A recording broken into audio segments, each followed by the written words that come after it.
Hello! Welcome to Stories Podcast. I'm your host, Amanda Weldon.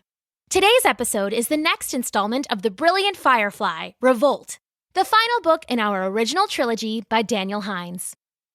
The Brilliant Firefly Revolt.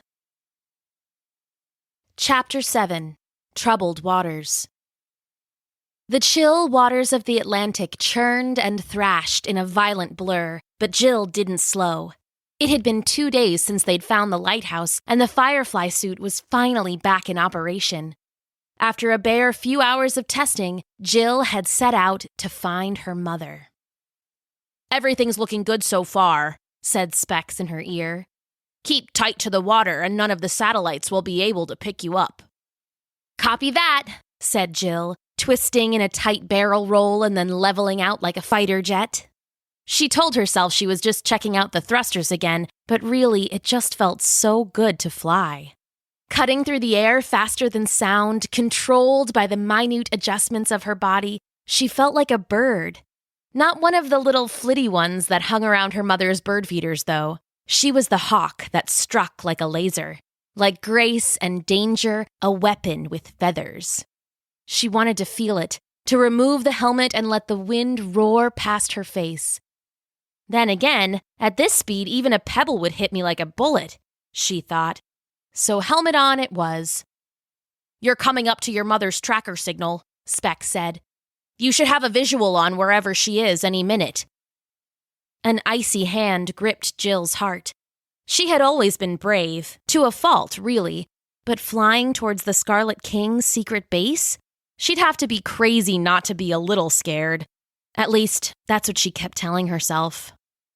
"No turning back now," she thought. "Let's see what we're dealing with." She rose a little further above the waters, the yellow glow of the Firefly jet making the wave tips sparkle and shimmer. "Going up. I think I see... Oh, my goodness!" "Wow," Specs agreed. Ahead, a monstrous island loomed into view. It was easily a mile across, a knotted mass of red vegetation and sharp-edged peaks of volcanic stone.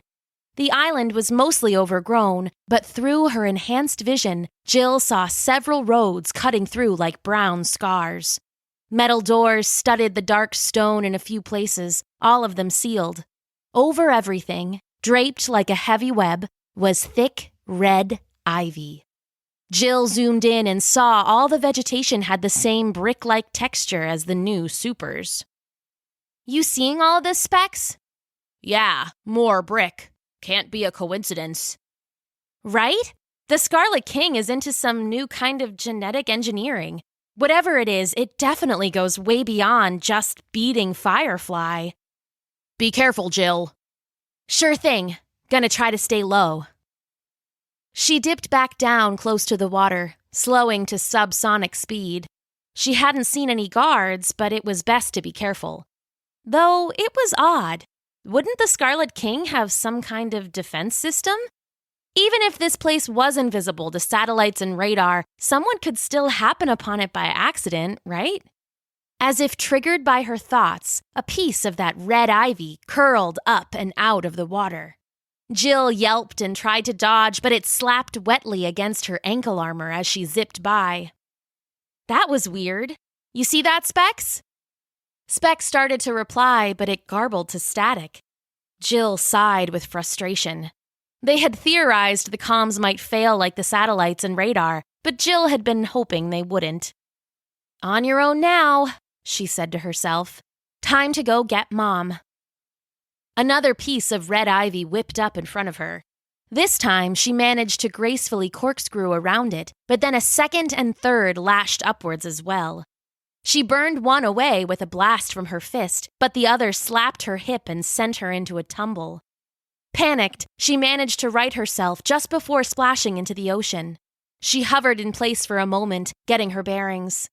The Firefly HUD flashed warnings about altitude and stability and enemies.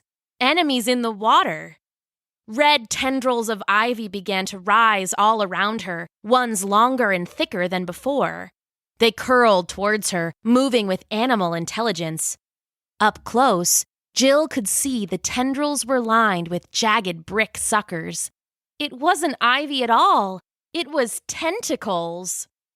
Ew, no! Jill spat, triggering her jets. She shot upwards just as a giant brick-red mouth burst from the ocean beneath her. It was a shark's mouth, easily 30 feet across, deep as a grave and lined from top to bottom with gleaming teeth. In the mouth's center was a black gullet, ready to swallow her whole. The mouth snapped shut, inches below her toes with a deafening crack. As it crashed back down to the ocean, Jill got her first good look at the creature. It had the front half of a shark and the back half of a squid, trailing hundreds of tentacles. All of it was the same rough brick red as the new supers. And it wasn't done yet. Even as the mutant dove, those tentacles lashed up. Jill burned away a dozen with her energy blasts and tore some away from her legs with raw strength. "Gotta get out of here," she said, triggering her jets again. The glow around her grew more brilliant and she started to rise, but then a thick tentacle wrapped around her waist, dragging her back. She burned into it, but more lashed around her legs. She roared into her mask, but then her arms were pinned to her side. With a scream, she was hauled back into the water. Everything went dark for a moment, and then her lens adjusted. The suit should be fine underwater. It was designed to work anywhere, even space, but it was always a risk. She looked around, but all she could see were more tentacles. Their brick-red suckers scraped along her armor, trying their best to bite into her. So far, they weren't having much luck, but Jill didn't want to give them too much of a chance. She triggered the electric current on the outside of her armor. The tentacles wrapped around her legs got zapped, and the water conducted the charge to nearby tentacles, too. They cringed away, and she was thrown violently free. She tumbled through the water like a shirt in the washing machine. Which way was up? Panic ate at her. So much dark water in every direction. Why had the brick monster let her go completely? Suddenly, the gaping shark mouth was rushing towards her out of the blackness of the deep. Jill screamed as the giant shark jaws clanged down on her suit, squeezing painfully tight. It had bit her at the waist, but the teeth couldn't quite penetrate the armor. Frustrated, the mutant brick shook her back and forth viciously, like a dog trying to tear open a toy. When that didn't work, it started to pick up speed. Jill got her hands in between the jaws, trying to pry herself free. She got them open an inch, 2 inches, the woven muscles in her suit amplifying her strength, power coursing through every circuit. Just a little more. Boom! The mutant drove her full speed into a steel plate set in the bottom of the strange island. Jill felt her teeth rattle in her head and saw pops of light. Still gripping her in its jaws, the creature swam around, building speed until the water was surging by. The steel plate in the stone seemed to glow as it got larger and larger. Things weren't off to a good start, she had to admit. Still, this was just some mutant, brick or no. She was Firefly, wasn't she? The greatest superhero ever, the champion of Giga City. Who did this shark think it was? Jill felt the anger building inside her, the shaky matchstick anger that sparked and flickered. She fed it her rage, letting it roar into a bonfire. She roared along with it, hammering the shark's face with her gauntleted fist. With every strike, she unloaded her energy blaster. The brilliant yellow light had been enough to burn away the tentacles, but it didn't seem to do much to the shark. The mutant beast just bit down harder, grinding the Firefly armor in its rows of jagged teeth. "No, no, no, no!" Jill cried as the mutant drove her again into the metal panel. This time it didn't back away, though. It kept her pinned to the metal in its jaw, tentacles slithering up and scraping along the Firefly armor, looking for a joint, a seam, a weakness. What could she do? The blasters weren't working, the anger wasn't helping. She had to think. Okay, the mutant's too strong for my blaster, she thought. It's too big to throw, too big to shock, and I definitely don't want to risk rocketing down that throat to get past the brick skin. Man, the Scarlet King made these bricks tough. I can't believe they stand up to the blasters. These things can even melt through steel. Through steel! Jill wrenched herself sideways in the creature's jaws. Inch by grinding, biting, grasping inch, she fought one arm free. All right, Jaws, she said, still scraping between its teeth. No more playing with your food. She punched her free hand into the metal panel, letting loose a blast of energy at the same time. The panel ripped like tinfoil, leaving a jagged hole a few feet across. The top half of Jill slipped through, and the mutant slammed its own head into the sharp edges. It drew away from the pain, releasing Jill just long enough for her to pull her body the rest of the way into the hole. She found herself at the bottom of a dark pool, though she could see red and white lights over the surface. Should she go up? Was she in the island? Beneath her, the mutant slammed into the metal plate again. The hole she had put in the steel bent wider, groaning against the power of the shark head strikes. Its teeth gnashed and screamed against the metal. It started to chew its way into the room. Well, that settled that. Jill triggered her jets and surged through the water, rising towards the strange lights, twinkling somewhere high above. Chapter 8. Failed Experiments. Jill surfaced into a large chamber. It was empty save for a small submarine, bobbing gently at its dock. A tunnel entrance showed a path slanting upward and inward towards the island's center. I made it in, Jill thought to herself, amazed. I actually did it. So far, all was quiet. Too quiet, thought Jill, and then laughed at herself. Better to be careful. She opened her left hand. A panel rolled back from her palm like a closing flower. Slowly, a few at a time, a small cloud of fireflies drifted out. They began to flit about, scanning the area. No guards, no cameras even. That should have made Jill feel better, but it didn't. Scarlet King was too smart to have no defenses in place. No cameras just meant that something mean was waiting inside. Well, thought Jill, Firefly can handle mean, especially when people are in danger, and especially when it's my mom.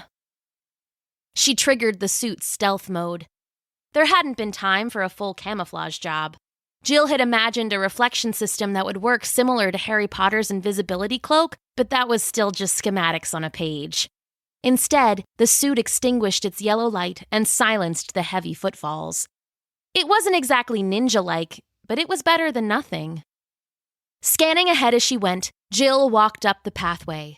It twisted through the thin layer of rock in a tight spiral, lit by smooth veins of brick-red stone. At the top, Jill found herself in a small antechamber. The walls were rounded stone, too clean and regular to be natural. An open door showed the hallway beyond was more stone, but had fluorescent panels alongside the glowing red veins.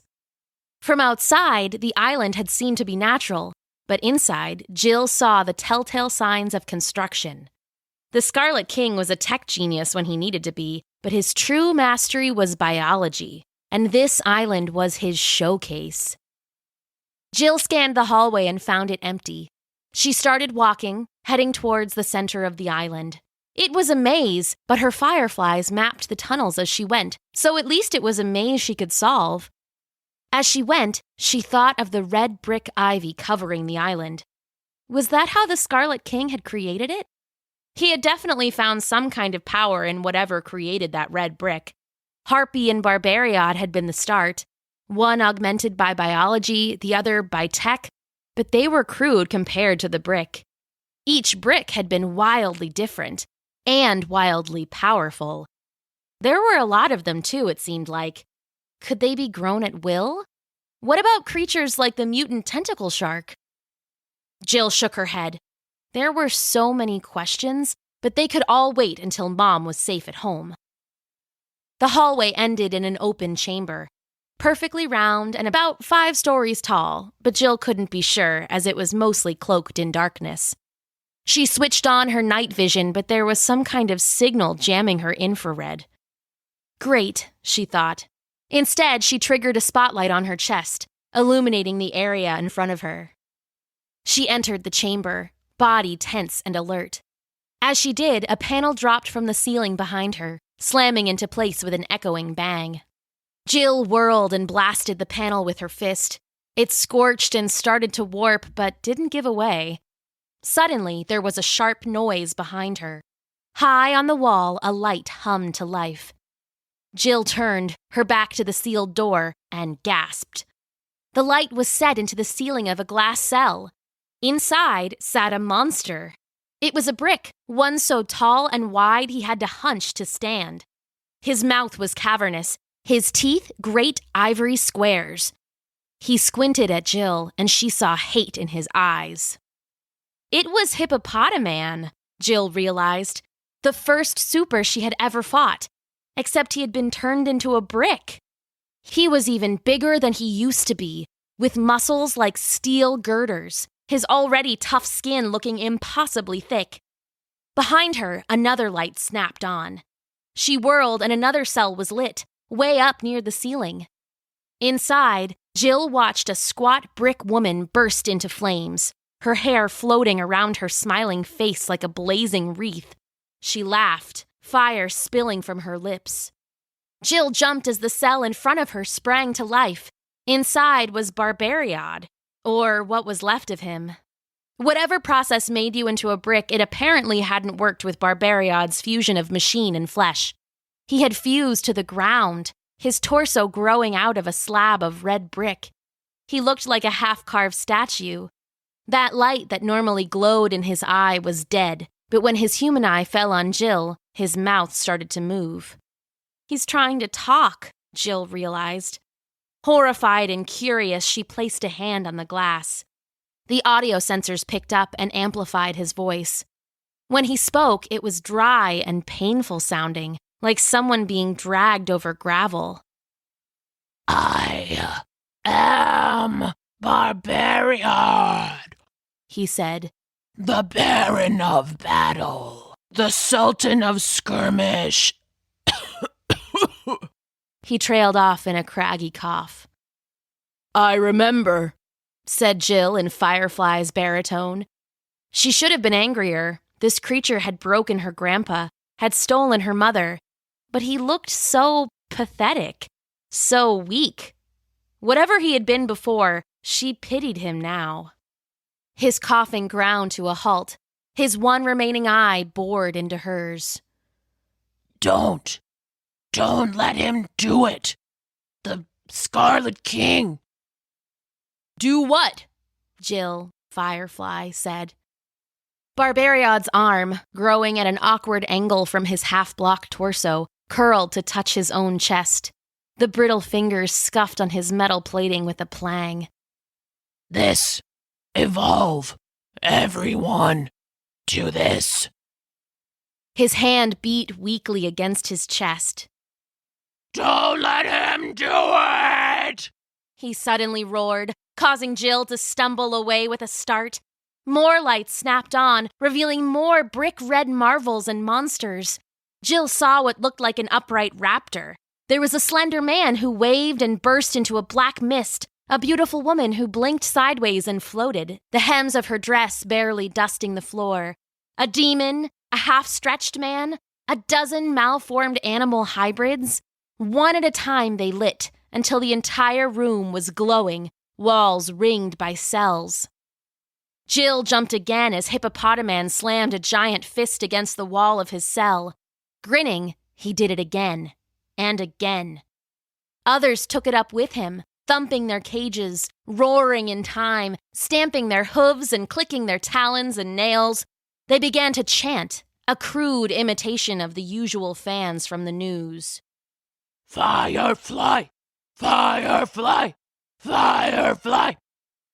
Jill scanned for her mother, but she was nowhere in sight, thankfully. Jill shuddered thinking about her mother trapped in this strange prison, or hospital, or whatever it was, surrounded by these mutated creatures. The chanting continued. The pounding grew louder. Jill tried to burn her way through the panel again, but it was too thick. Going to have to hack my way out, she thought, looking for some sort of control panel that connected to the trapdoor. Behind her, There was a short, sharp crack. She paused, barely daring to look. The cracking came again, long and slow as winter ice.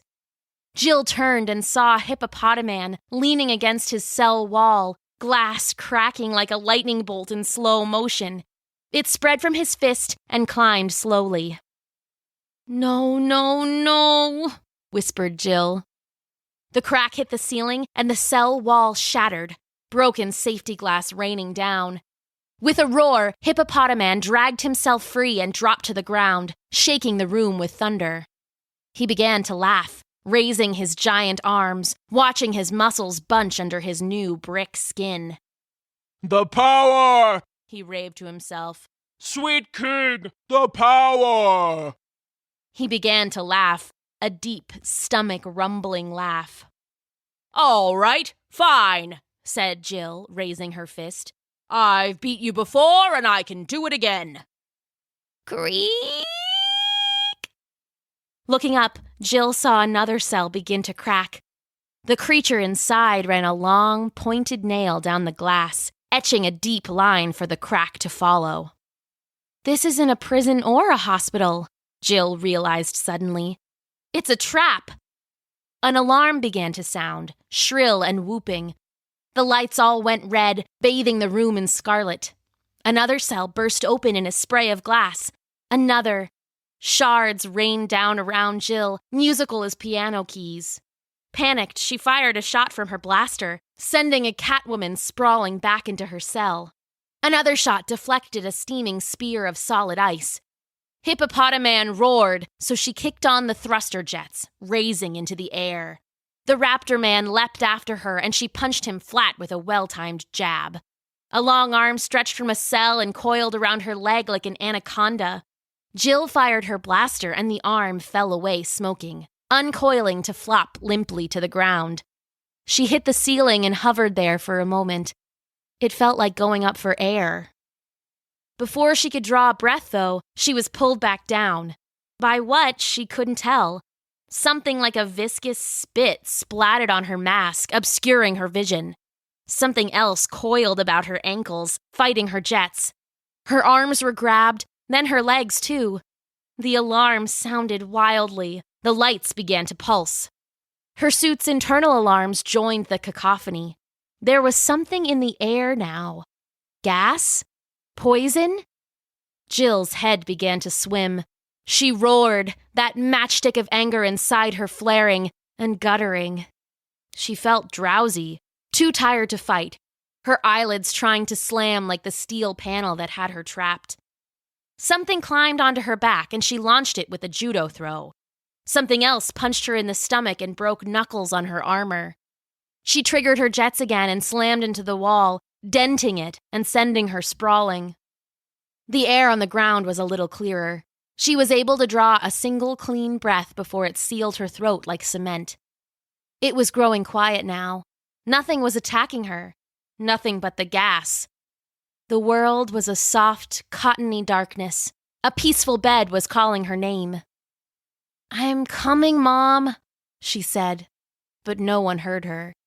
Bathed in the red light of the alarms, oblivious to their endless screeching, Jill was pulled down into sleep. To be continued. Today's story, the next installment of the brilliant Firefly Revolt, was an original story written for you by Daniel Hines and performed for you by me, Amanda Weldon. Stay tuned for more Firefly next week. If you would like to support Stories Podcast and receive a thank you in a future episode, please visit patreon.com/stories and make a pledge. Then send an email to amanda@storiespodcast.com and let us know who to thank. And if you haven't already, please be sure to subscribe and give us a 5-star rating on iTunes. Thanks for listening!